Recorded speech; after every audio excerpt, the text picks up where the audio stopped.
लबो डोल का फितना, माँ की दुआ और शैतान का वार। रात का वक्त था, बारिश बरस रही थी और कमरे में हल्की हल्की बिजली चमक रही थी। एक छोटी सी बच्ची आयशा अपने कमरे में अकेली बैठी थी। इसकी गोद में एक नई गुड़िया थी, लब्बो डोल। ये गुड़िया इसके अबू ने शहर से लाकर दी थी। खूबसूरत आंखें, लंबे बाल और ऐसी ड्रेसिंग जैसे वो कोई परी हो।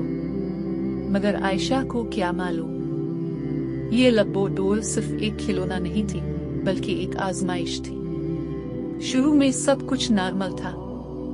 आयशा गुड़िया से खेलती, इससे बातें करती और सोते वक्त उसे अपने साथ लिटा लेती। मगर फिर अजीब बातें होने लगी।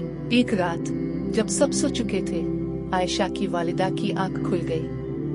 उन्होंने देखा आयशा की खिड़की खुली है और उसका चेहरा जर्द पड़ चुका है। वो लब्बो डोल को देखकर मुसलसल बड़बड़ा रही थी। माँ ने फौरन आयतल कुर्सी पढ़कर बेटी पर दम किया। आयशा हड़बड़ा कर उठी, पसीने में शराबूर, आंखों में खौफ और लबों पर एक ही बात, अम्मी, लब्बो मुझसे बात करती है। वो कहती है कि कुरान ना पढ़ो, वो मुझे अल्लाह से दूर ले जाना चाहती है। माँ की आंखों से आंसू बह निकले।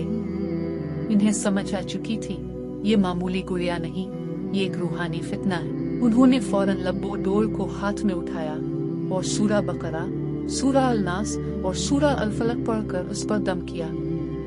लब्बो की आंखें जैसे सुर्ख हो गईं। अचानक कमरे की लाइट बंद हुई और पूरे घर में अजीब सी सर्द हुआ चलने लगी। मगर माँ ने हार नहीं मानी। उन्होंने कहा, ए मेरे रब, तू ही मेरा मददगार है, मेरी बेटी को शैतान के फितने से बचा।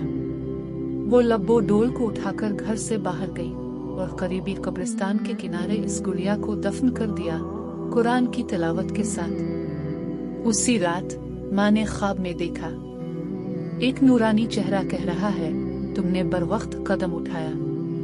वो गुड़िया जादू के जरिए शैतानी असर रखती थी और तुम्हारी दुआ ने अल्लाह के हुक्म से तुम्हारी बेटी को बचा लिया। सुबह जब आयशा बेदार हुई, वो पहले से बेहतर थी। इसने कहा, अम्मी, मुझे लब्बो की आवाज अब नहीं आती और मेरा दिल फिर से अल्लाह का नाम लेने को चाहता है।